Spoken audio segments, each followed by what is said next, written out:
Hey guys, this week's podcast guest is Tony Rials, the bar manager of Mike A's Lounge and Hotel Lafayette. Tony came down, talked about his start in the mixology world, why he came to Buffalo, and what his goals are moving forward. It seems like this last month has been, or I guess the last 2 months have been a little busy. You guys have been doing like some events and we really tried to do just some fun stuff to get people in there. It's still surprising to me how many people don't know about the hotel. Like the hotel in general? Or they don't know that the restaurants are there. They come in and they can't find anything. And so we're pretty good about showing them around and everything and kind of giving them tours now. But we were just trying to think of different ways to get people to come and check out what we're doing. Yeah. Because I think it is pretty different from a lot of other stuff. I mean, obviously we have Vera doing great stuff, but you guys kind of have like, I like to think of like you and Vera as like the yin and yang of like Buffalo's cocktail. Like Vera is like a scene where like, I don't want to say rowdy, but it's more of like I don't even want to say club. It's more intense. Like there's a lot going on. It's a very small compacted space. But like Mike A is like, you guys have set up like the other end where it's just like, if I just want to like chill, I don't want to have like a 21-year-old girl next to me who's asking for like a vodka something. Like it seems like there's like a nice yin and yang. Yeah, it is cool. It's I think especially what Mike was able to accomplish with the space is make it something that's very, very elegant. Yeah. I mean, obviously with Ed's food being, really just amazing cuisine. But at the same time, it's like you said, the space is so casual and laid back too. Like you don't feel stuffy. People are always wondering like, can we come there? How we have to dress? And I'm like, there's people that live upstairs that come in their sweatpants, and I mean, I don't say anything to them about that. Are you really serving cocktails to people in sweatpants? Definitely, yeah. Hotel guests too. I just like you could have tried a little. I mean, but so it's been fun getting people down there, kind of checking out everything we're doing, and then, we've had some unreal press. I mean, just coming in and talking to us and kind of showcasing the stuff. Like we never expected to get, that many people talking about it in like the food circle at least. Yeah.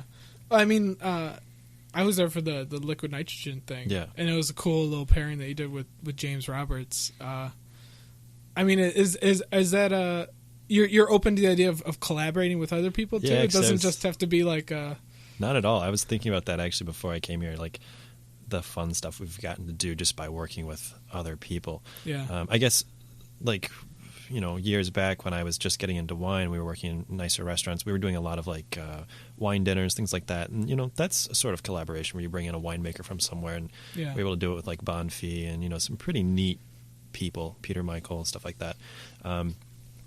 And you got to see really what they were so intensely interested in and kind of play off that a little bit. And that was fun. So, yeah, with last week, I mean, Monday was a lot of fun. It was just me and James. And then Tuesday was me, James, and Edward all getting to hang out back there and make stuff together. And I saw Ed throwing things in the nitrogen. Ed definitely has some background on that. I mean, he's got a pretty crazy resume. Yeah. So, yeah, it was neat just to sit there and play around. Even when I go to, like, Saturday night, I went up to Vera. Yeah. We were all there, and John's like, jump behind the bar. And you're like, great, I'm at work. But yeah, we all just kind of play around and get involved with each other's stuff, and it's neat to have that collaboration, be able to go talk to someone that is as interested as you are in this kind of stuff. Yeah, had you yourself played around with liquid nitrogen? Yeah, a little bit. While in New York, they used it a lot. Yeah, and then about a year ago, we had a little cocktail show in Rochester, and a friend of mine, she was wanting to do something with, she wanted to make the little ice sphere, put the cocktail inside of it. Nice. And so she and I got a big thing of liquid nitrogen. For some reason, they gave it to us. We didn't even know why. And we just sat there and played around with it all day and finally figured out how we wanted to accomplish it. And then later that day, we went in and brought everything in there. And she was definitely one of the showpieces of the night was her little cocktail. So it was pretty cool. That sounds like a pretty cool event. It was out in Rochester? It was. It was a benefit for an art gallery. Oh, okay. A little fundraising thing. So they invited, I don't know, probably 15 or 20 different vendors, mostly restaurant-based. But, I see we have the Fee Brothers Bitters. Joe Fee was there. Oh, nice. I had no idea that was a localish company until like I started kind of getting into the cocktail thing, and I like bought it, and I was like, oh shit! Like I just like looked at the back of the bottle. Dude, it's amazing. Like to be basically the second oldest bitter making company in the world, like one of two to survive Prohibition, really. And they've got like Angostura being the other big one. Yeah. They've got a very different style between the two of them, which is pretty neat because we wind up using a lot of both. But yeah, to be local and have such a crazy, it's completely family run too, because like I think it's his sister is basically the chemist that does all of the mixes and ingredients. And so we went down there when we opened up Nico in Rochester a couple years ago. We knew that we wanted to use his products and, kind of say, hey, this is what we're going to do. Are you interested in working with us? And he loved it. So he brought us in, showed us around the whole place, like all of his barrels. He's doing a couple that are aged in barrels. Yeah. So he was showing us those and then took us into this like little family history room, I guess it was. It's like 3 times the size of this room. And he's got all this crazy memorabilia. He even had like, some of it was really cool. One was it was a personal still. Wow. It was about the size of a teapot, and you put in your grape juice and you cook it like while you're at dinner, and it's just boiling, and it distills into like this brandy over dinner. I'm like, that's completely illegal, but it'd be so neat to do at a restaurant. Here's your own brandy. It's gonna be awful, but you made it. So it's cool. Yeah, I could see like foodies getting all into that stuff. Yeah, and then probably passing out because it's so bad. But... Oh well, you get a good Instagram pic out of it at least. Exactly. So I know you worked at Nico. That was like your place before you came to Mike A's. I was curious, how did you get your start in the restaurant world? Restaurants in general. Freshman year of college, I needed a job. I was working at a paint store. Okay. And I wanted something else, and the restaurant seemed sexy for some reason. So my friend got me a job there, and I was a busboy and made bread and served water and stuff like that. Nice. And we had a ton of fun. Yeah. So that was the first time. That was at KU in Lawrence, and then when I moved up here, I kind of went to some of my friends that I'd met, and I'm like, so I really want to get a job in a restaurant. What are like the nicest restaurants in the city that I could go, try to get a gig at? Yeah. And they go, oh, well, Olive Garden's really great. And then Applebee's, and I'm like, wait, no, like good restaurants. And they had no idea. They were in the suburbs, and I was just like, wow, you guys really don't know anything. So I went down the city and just drove around downtown. Rochester? This is Rochester? Yeah, it is Rochester, yeah. So I just drove around, and I'm like, I found this really amazing building, and it was a restaurant called Rio Bamba. I'm like, that place is gorgeous. And I walked in, and just amazing bar and cool dining room. I'm like, yep, I want to work here. So I went in and wound up interviewing, and he's like, yeah, you'll bring you on. You can be our busboy. And I'm like, sweet. So at least I wasn't washing dishes, I guess. Yeah. But no, that's really where I started was Rio. That's where I really got into it. And they trusted me enough eventually to move me up into a captain position after about 2 or 3 years, I guess. Nice. So, but you were always more interested in the front of the house? Yeah. Never. I did some expediting in the kitchen. Yeah. Which I will never regret because it actually helped me be able to cook now. Yeah. Like people always want to know, do you cook? And I'm like, yeah, actually, I can do my own. Yeah. And I think mostly it was because I was in the kitchen so much and just watching them do what they do every single night. Yeah. And so that was kind of cool. It was really a great learning experience. Nice. So what were you going to school for? Advertising and marketing. Nice. Mm-hmm. Nice. Did you follow through? Or? Yeah, I finished up at Fisher. I loved it. Advertising was awesome. Yeah. But when I finished, none of my friends were getting jobs in the department. Yeah. Rarely any of them were getting internships even. And that was right when the economy went bad, and we were just all kind of disappointed. And I was like, I've spent 10 years almost at this point in restaurants. I had gotten, at that point, I'd gotten my first sommelier exam. I passed that. Okay. So the introductory course. And I was like, I've put this much effort into it, and there is really a passion there. Yeah. So I want to see what I can do with it. And I wound up getting a management job after that, and kind of just stuck with it. Yeah. Finished up the rest of my somm stuff, and at that point I really liked what I was doing, and the advertising part of it, the draw for me was the real creative aspect, just sitting there and just coming up with ideas and brainstorming and trying to do really interesting, funny things too. Yeah. And it seems like you kind of get to do that. Exactly. And that's what the management thing didn't really do it for me. I got burned out real fast. Yeah. And then I remembered, the stuff that I was learning with wine and with spirits, and that creative aspect really drew me back in, and then I was hooked. Like, yeah, I had a great time with it. I mean, so like, I know you have a big passion for wine, and when I was at Liquid Nitrogen, we were talking about the Somm documentary and like the craziness behind like so I mean, did you just start like picking that stuff up because you're around other people who were interested in it, or was there something about it that like you gravitated towards wine and cocktails or any of that? Yeah, I mean, I think initially the group I was around was very much into spirits and alcohol, and whether imbibing or actually learning. Yeah. And I also had a manager that allowed me to taste with him. Mm-hmm. We had a really cool wine list, and he made it very dependent on us to learn it. Yeah. In order to move up in our job, you had to know the stuff. Yeah. It wasn't that you could just BS it and kind of get by. Yeah, because I mean, I think it makes a difference for people who are going to eat, that if they know wine, they want to talk to somebody who like isn't just going to give them the bottle with the highest margin. They're going to give them a bottle that actually works with it. I think that was part of my thing. Like, I was never ashamed of being a server, but I wasn't a server that would just go in and just do my job and then leave. Like, I was always the one putting in a little bit extra effort. I made it every chance I had. I was trying to learn. Yeah.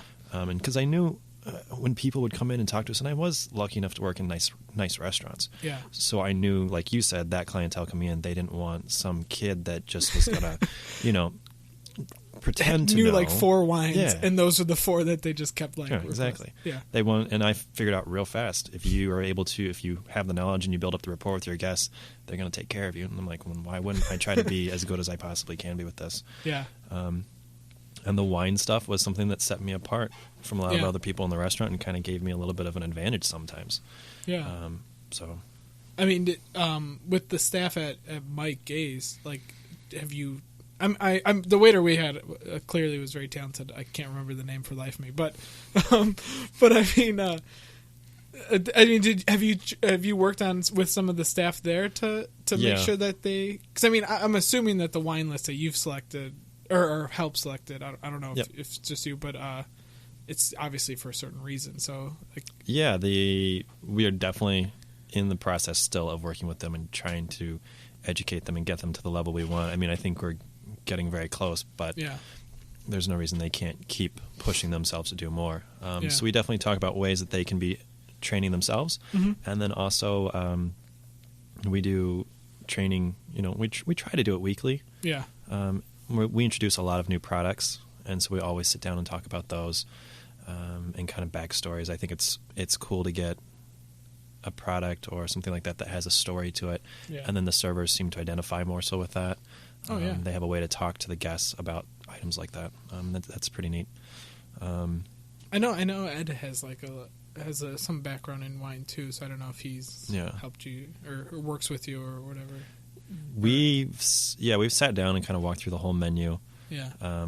When Mike asked me to work here, he pretty much gave me freedom to do what I wanted with the wine list, which was pretty cool. I gave him a copy, said this is what we're thinking, and he's like, all right, well, here's a few things that I would like to see. I'm like, yeah, no problem. So we altered it. But by and large, it's a wine list designed to be parable to Ed's food. Yeah. Most of it is very food-friendly style wines. Yeah. Well, I mean, the tasting that I went to at the press. Oh, that first one. That was, every course was paired with either a cocktail or wine, and it was, stupid good. Thanks. I'm glad. I went from beer to, I'm more into bourbon and scotch a little bit, and wine's the next logical evolution of my drinking. Yeah. And so I'm not even somebody who can drink a glass of wine and be like, oh wow. But that pairings, I was understanding it. I was looking at Julia Burke, who was like losing her shit over every course, and I was like, no, I get it. Yeah, I totally get it. That's what we tell the staff too. That's one of the best ways to learn is to be doing it with food, or I've done classes before where I just pretty much get all the herbs and spices and pretty much anything you can find in the kitchen. Yeah. I bring it in, just throw it on a table, and I'm like, all right, here, smell this wine, and then smell the rest of this stuff on this table. And then you start identifying and really being able to pull out flavors, and your sensory perceptions are higher at that point. So yeah, it's something you actually have to train yourself on. If you like the documentary you were talking about, or if you watch stuff on YouTube about sommeliers, it's just a matter of constantly tasting and critiquing. And it's not even like drinking for fun at that point. Like, you enjoy what you're doing, but I mean, you're not drinking to get drunk, because you're literally spitting everything out. Yeah, that's. So let's talk about the sommelier exams and things like that. So how far along have you gotten with as far as that kind of certification? I just have. So there's the introductory level that I took, and then there's the certified level. So I'm certified as a sommelier. Okay. Through the Court of Master Sommeliers, and then there's in Rochester, I know quite a few people that have that certification. And in Buffalo, I'm sure there's several too that have it. It's just a matter of studying, basically, to get those 2 tests done. And that's more than just wine, right? Yeah, the court does pretty much all spirits. Okay. It's definitely focused on wine. Yeah. But it does include the rest of the spirits, and then cigar service, stuff like that as well. Oh, really? So you have do you have a knowledge of cigar? It's very small. Very small. It just sounds like an insane. Yeah. Have you ever considered even going further? Or? I want to get my advanced. I see what the masters can do, and I don't think I have that talent. That's the highest one. That's the one that there's documentary. There's like 170 in the world or something. Yeah. And just watching guys like lose their mind over trying to taste like 100 wines a day or whatever they're doing. Exactly. And to be able to even pull that off, I mean, you got to think about the resources that you have to be I feel like you have from. to be like kind of bankrolled by somebody. Yeah, they do some scholarships for it, but otherwise your restaurant, or you have to have saved up like 10 grand or something. I mean, it's a serious investment money-wise for someone. Yeah. Just the actual products themselves that you're tasting. Yeah, because at that level, they're not tasting you on, cheap Australian Shiraz. I mean, you're tasting Grand Cru Burgundy and having to match it against other stuff, and that stuff is expensive now. I mean, you're talking sometimes $200 a bottle, and this is the stuff that they want you to be tasting. Yeah. Not to mention all the books and all the reading that you have to go through. Yeah. So, I mean, it's you spend what? I mean, and you're spending like $75,000 now to get your master's, basically. To get my advanced sommelier degree, I mean, that's almost on level with like having a master's. Mm-hmm. And the people that are masters of wine, I mean, that's the same thing as a doctorate for most people. I mean, that's a PhD basically in wine. Jeez. So they are very talented, amazing. That's intense. I mean, have you seen? Because you've been in Buffalo for about a year. About 7 months. 7 months. Okay, so not a year, but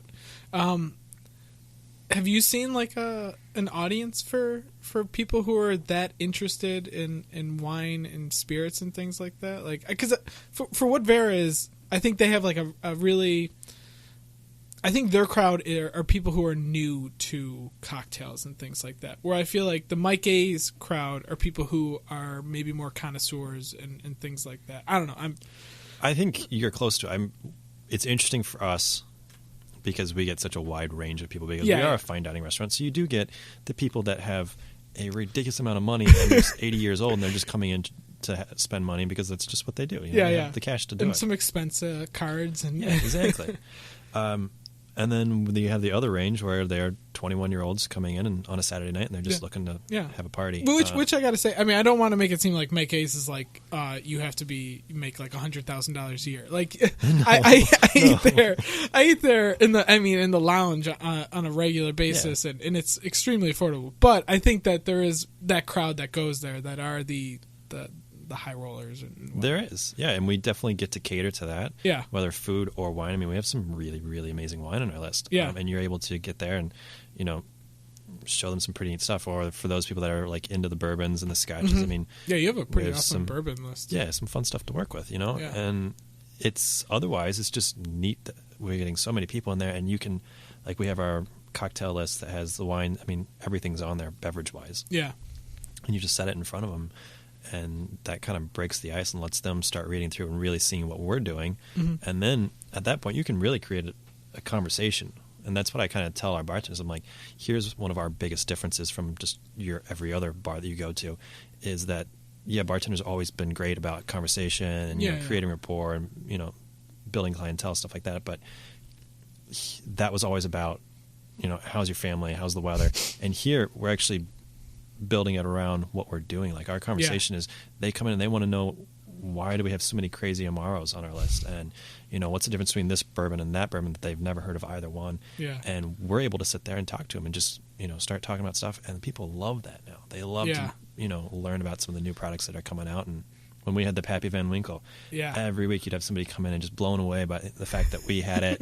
And I'm like, yeah, a few other places had it too. They just, you know, I kind of hid mine for a little bit. So I had it for like 1 month longer than anybody else, but it's all gone now. That's for sure. Oh my God. But it's fun to get to show people and watch them learn and get excited about that stuff too. Yeah, because like one of like the running topics of our podcast has been like this foodie explosion in Buffalo over the last like 4 years. Sure.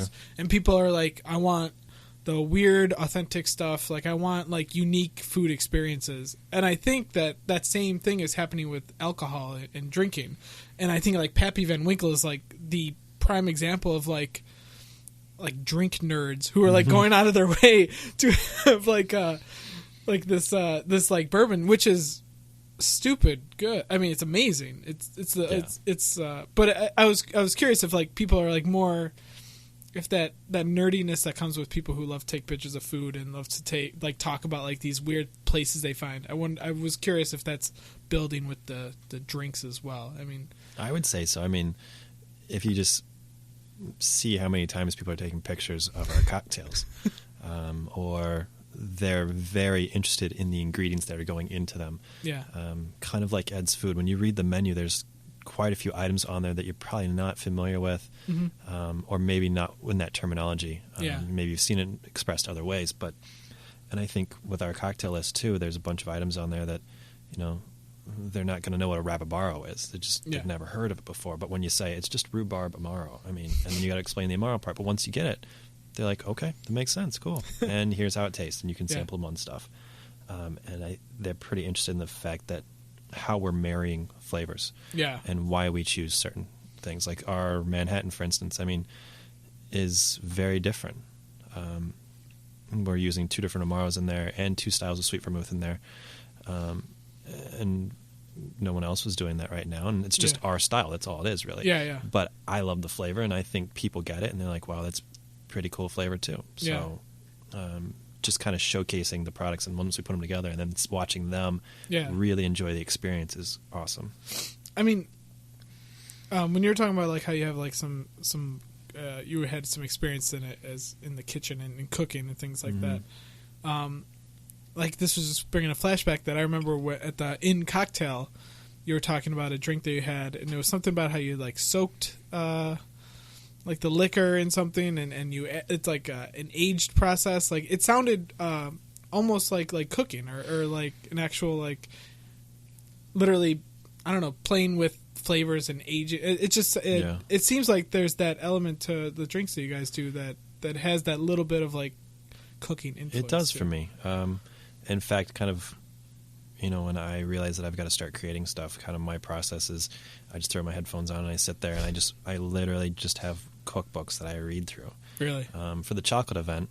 Oh yeah, that was another event that just happened. We did 5 or 6 cocktails, but I knew I didn't want them just to be the normal chocolate martini where it's sweet and it's all about the chocolate. Yeah, they could go down the street to a chocolate bar if they wanted that. And I wanted to do something a little bit different, and kind of still have that chocolate element in there, but it'd be a real cocktail. Yeah. And so I just sat there and started finding recipes and like flavors that go together, and techniques and stuff. And that was just, I sat there for 4 hours just reading and then pulling out ideas and just jotting stuff down in my notebook. And then at the end of that time, I'd come up with like a rough outline for 5 different drinks, and I was like, okay, let's go. And then it was trying to execute it. Yeah. And I think we came up with some really, really cool ideas, and I was really proud of that menu. I had a lot of fun with it. That had to be a pretty intense event, I feel. It was. I saw pictures. It looked pretty busy. Long day. Yeah, there were 2,000 people there. Jesus. Rocco keeps coming up to me, the Termini, and he's like, so we have another event. And I'm like, of course you do. I'm like, how many this time? He goes, because I was thinking like 1,500. He goes, we're expecting like 2,000. I'm like, Rocco, you're killing me, man. Like, I'm just a little bar, and all 2,000 of those people want to come through. I'm like, we cannot handle this. Yeah. But we pull it off every time, so. That's awesome. Yeah, I knew somebody who went to it, and they, like, loved it. They had, like, a blast, so.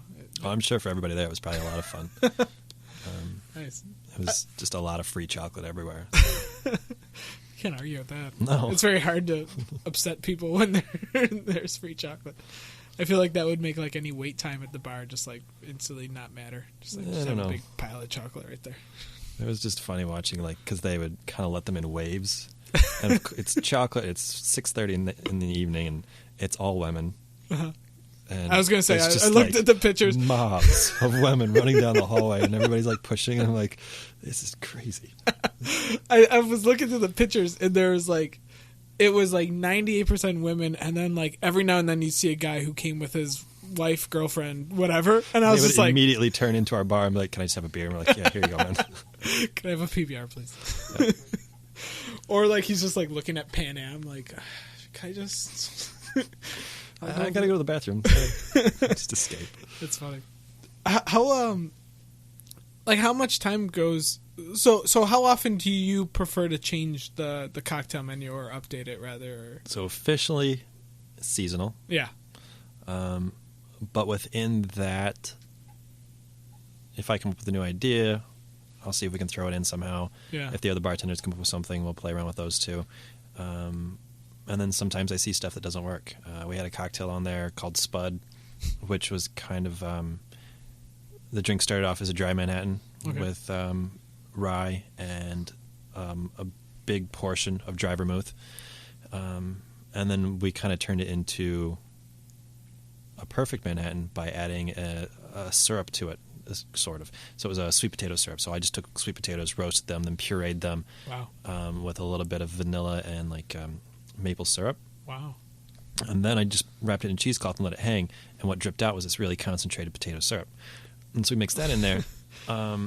And then we finished off with just this little orange froth over the top. And these were all things that I was getting from my cookbooks. And I'm like, this would be really cool together. And it was an awesome flavor. It was incredibly long to make it. It was like a 4-minute cocktail. And then people didn't really get it because most people will drink a normal Manhattan. Yeah. But most will not drink a dry Manhattan because it's dry. Yeah. And it's sometimes too harsh for their palate. And they weren't getting the cocktail. And like a lot of people to order because they hear, oh, sweet potato and orange, and it's gonna be great. And it's a very strong big flavored cocktail. Yeah. And I love putting interesting things on there, but if I see people are getting them and they're not enjoying it, even if I know it's like cool flavors and other bartenders are like, oh yeah, it's great flavor, but if the guests aren't getting it, there's no reason for me to keep that on there where they're going to get something and possibly be disappointed. Yeah, I feel like that's got to mess with you as you're working. Like you're just like looking over and just like seeing the girl, and it's like just nothing's been drank out of it. Just like sometimes I just go back and go, can I get you something else? And they're like, well, it's good. I'm like, you don't have to lie to me. It's okay. If you don't like it, it's fine. Like, I'll understand. I'll get you something else. So sometimes that is a little disheartening, but at the same time, it's just a learning experience because, I mean, like you said, I've only been here for 7 months, so you are still learning the palate of Buffalo and what they're really like and all about, and how far I can kind of push them outside of their comfort zone a little bit. Yeah. I mean, for them to see me buzzing up a liquid with a hand mixer and then scooping in their cocktail and then shaking it up with fennel, and they're just like, I don't know about this, and it kind of freaks them out. So if something like that happens, then we change it up and pull it off, and we took that off and we put something on in place. I don't remember what it is now, but it's a cool cocktail, and people are more receptive to that one. Yeah. Do you have like a database of all of the drinks that you've made? I feel like I have my little notebook, and if I lost it, I would be in serious trouble. Once in a while, it stays at work, and then I get really nervous that something's going to happen to it, and it's going to get tossed by accident or something. Like a really nice moleskin or something like that. Exactly. And it's just like, it's got everything that I've had for the past 2 years just written down in there. And wow. It's a pretty cool little book. I like reading through it.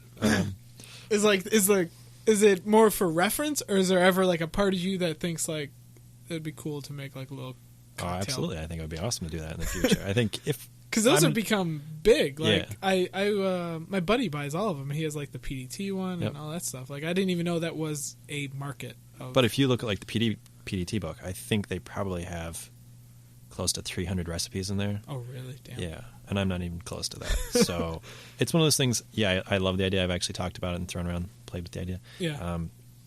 I think if I get more, then maybe. You know. Yeah. And also, you have to have a market and be able to market your book. I mean, if no one knows who you are, then why are they going to listen to you? Kind of thing. Yeah, PDT. You know, they've got a little. Yeah, they got a little buzz. They were named best bar in the United States. Pretty much. First James Beard Award ever. That's pretty healthy. Yeah. I use it mostly for reference right now. Okay. It's kind of got it's not just straight up cocktails either. It's like any recipe I've ever been interested in. Oh, wow. And kind of my thought processes through different things. So I'll jot down different items and then like, you know, how I can use that and something over here. And a lot of different techniques, things like that. So. And so that started when you were at Nico, which was in It started before that, actually. Yeah. I was... So how long have you been like messing with mixology and cocktails and things like that? Before I went to New York, I was managing a restaurant, and we needed a cocktail list. Yeah. And so me and my manager that was above me, we put it together and came up with something. And it was good. Yeah. Nothing groundbreaking. It was just solid, good drinks like Plays Off Margarita and a couple other cool little things. I did one that had like muddled rose petals and some other stuff in there, and that one's probably the most creative and kind of out there that we got. But we were making like our own candied ginger and stuff like that, and they were garnishes for cocktails. So yeah, I was pretty proud of that. Yeah. That was the first time we had really tried to do anything that creative before. After leaving there, New York was pretty eye-opening, obviously, as it would be for anybody. Yeah. And so I was always writing down notes there, but then coming back, we knew we were going to create a little restaurant, and the guys had approached me and said, "Hey, can you do something with this? I think you would have a good idea." Yeah. And I'm like, I would love to. And so that was when I guess you could say I got really serious about it and knew like it was my reputation at that point. Did you just start picking up every book you could? Yeah. Or it was just everything? reading nonstop. Like, and it wasn't just me either. Like, I had one of the owners of that restaurant. Yeah. We were pretty good friends. And so we were able to we had similar palates, so we could sit down and just talk and taste and go through everything. And then we were just calling up reps and be like, "Yo, drop off samples." Nice. So we just had a ridiculous amount of liquor in his apartment. And we would just sit there all afternoon and like taste and sample. Sounds amazing. Yeah, it was a good time. I talked to like John and Cam, and they said like the 4 months before Vera opened, it was like every other couple days they would just have like a drink tasting and be like, "Hey, this is what I made," and like. Sounds like the greatest R&D of all time. Oh, it's not bad. Yeah. It's much better if you have someone to bounce your ideas off of. Yeah. For Mike A, I did have Edward, but most of the drinks were just me kind of coming up with it, and it would have been nice to have someone else there. Because I think from the point that we opened to now, even, the cocktails have changed quite a bit. I would agree. And I think that's just from having a close relationship with Edward for one thing, and because between him and our sous chef Scotty, I'll make something, take it down to them in the kitchen all the time, and be like, "Here, try this. Tell me what you think." And they both have really good palates and kind of can critique stuff pretty easily. Nice. And then I have the other guys at the bar too, and we'll play around and be like, "So what do you think about this?" And like, this is kind of what I was thinking about, and they'll give me feedback as well. Nice. How did Mike like reach out to you to recruit you to come to Buffalo? So, I guess came here for a girl, as always. So that was a good time. And then, but when I was in Rochester, I knew I wanted to come back here because my girlfriend was here. Okay. I knew I wanted to get back here somehow. Yeah. But it had to be the right job. Yeah. And it was just a matter of... Garden. Yeah, no. It was really a matter of fortune, honestly. Like, I had briefly worked with Edward at a restaurant in Rochester. Okay. And we were both so miserable there. It was just like we didn't know each other very well. He came in and I saw him doing like just crazy stuff on the menu, like taking over. And I'm like, wow, this is really awesome food. And nobody else in the restaurant got it. And so he was obviously annoyed. And I loved the food, but just the environment of the restaurant was neither of our styles. And we were just really pretty miserable. And so sometimes we would talk and we'd be like, how much, like you could just see it in each other's face how bad it was. And so pretty much right after that, I can't do this anymore. I left. And then he left soon after that. I think he knew he had a thing coming up here in Buffalo. He always wanted to come back to Buffalo. Yeah. So while he was here prepping for that stuff, I had been at Nico for 9 months at that point. Yeah. And I was pretty happy. I didn't necessarily want to change jobs again. I hadn't been very stable for a long time. Up and down. But he came over, looked at what we were doing, liked it, and then he asked Mike about it. Right. And so they brought me over for a meeting. And in the beginning, I was just trying to do consulting. Because I was nervous about going to a brand new restaurant again. Yeah. Well, because you've also, I read in your I think your biography on the talent site that you've like worked with wine programs too with restaurants. Yeah. So like not necessarily working in there but more consulting work. So you've done that too. Yeah. Yeah. I thought that would be, ideal if I could keep my normal job. Yeah. Making money there, and then hey, if somebody wants to pay me extra money to build a wine list for them, why not? Like that couldn't be anything better than that. But of course, that doesn't happen. So at least not in Buffalo. Maybe if you're in New York. Yeah, I feel like that's probably a pretty lucrative Chicago, field. Something like that. Yeah. Yeah. So, but I think what got me was obviously the vision of Mike and Ed. Yeah. And then seeing the building. And Mike just grabbed me and he's like, come, you have time to see the building? I'm like, I have 10 minutes, man. I got to get back to work. And he's like, just come. And I'm like, okay. So he brought me there and we walked through and I'm like, wow. Like, shit. Yeah, it wasn't going to be like a... So, and he kind of walked me into the space of the bar and he goes, and this would be where you would be. I'm like, okay, let's talk again. And he basically, I guess I told him, I'm like, here's my catch. I go, I don't want to just manage. I go, I don't feel I've reached that level of creativity where I'm okay with stopping. Yeah. Like, I feel like there's still a lot more for me to showcase. Yeah. And I go, so with that being said, I need to know that I can do my thing back here. And he's like, you can do whatever you want. And I'm like, really? He's like, yeah. Because that's why we have you. And I'm like, okay. I mean, if that's the trust that you're going to place in me, then yeah, I will be completely loyal to you. That's awesome. So we worked it out, and the following week I was sitting on interviews with new potential, workers and whatever. And from there, we just kept going. That's pretty awesome. Yeah. It was like just having the team that we did to open with was cool. It was... I've opened other restaurants, and it hasn't been very well put together or organized, and this one did not feel that way. Yeah. Well, it helped, that this is Mike's, God knows, his third restaurant, but probably he's opened several more. Oh, I'm sure. Yeah. But, yeah, it seemed like when I went in for that tasting dinner, it had only been open for maybe 2 weeks at that point, and when I walked in, it felt like it didn't feel like a new restaurant. It was running like a well-oiled machine, so to speak. Well, and we all knew that we weren't just creating another restaurant to visit down the street. Like, we all knew that we were striving for something that was new in style to Buffalo. Yeah. Something to impress people with, and maybe even impress people from outside of Buffalo to get people to come. Yeah. I mean, that was the point of the building. And Rocco's goal and vision was something to change downtown Buffalo. Yeah. To revitalize it, and within those few blocks, it has. Yeah, it's pretty impressive what's happened in that one square by itself. So to just be a part of that and watch everything changing and how much they're respecting and kind of joining on to what everyone in that building is doing is cool. Nice. Well, I guess we can kind of wrap it up. I mean, what do you hope to see for the rest of, like, let's even just say this year? Like, what kind of things would you like to see the lounge and the bar offer in the next year, that or goals that you have, or any of that kind of thing? I think it's interesting because we haven't.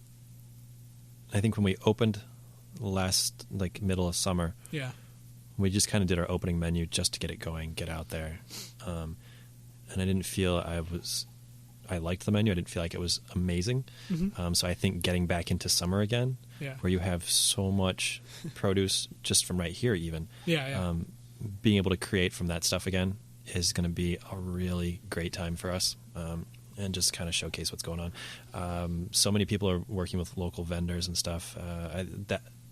I think if we could get more involved with that, it would be kind of cool to promote local people, whatever. Oh yeah, for sure.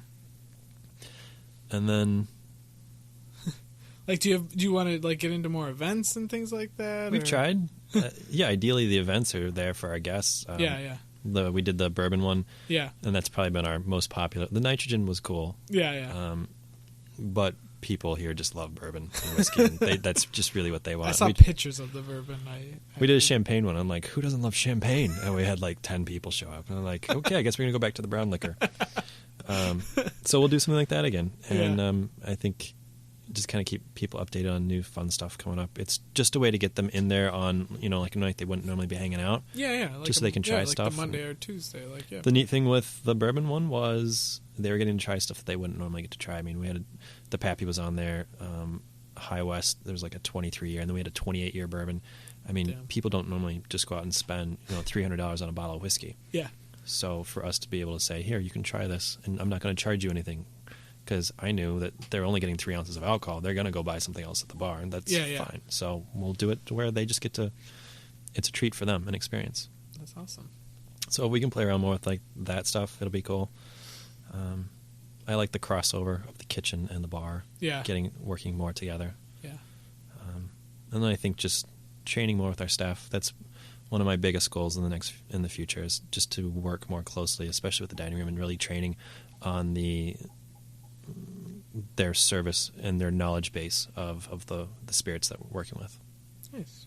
Well, I mean, Tony, you guys are killing it, and I love going down to the lounge and having a drink. Your Sazerac is it's one of my favorite drinks in the city. Like every time I get it, it's fantastic. And same with the Winter Negroni. That thing. Yeah, I'm gonna be very sad when that's gone. Yeah, I'm gonna be super sad. I think me and Krista, that's our go-to drink whenever we have a meeting. And I say meeting very loosely. It's all she's had for the past month now. So yeah, I'll be very sad when that's gone. But you guys are doing a great job, and thank you so much for coming down here. It's really nice talking to you. Loved it.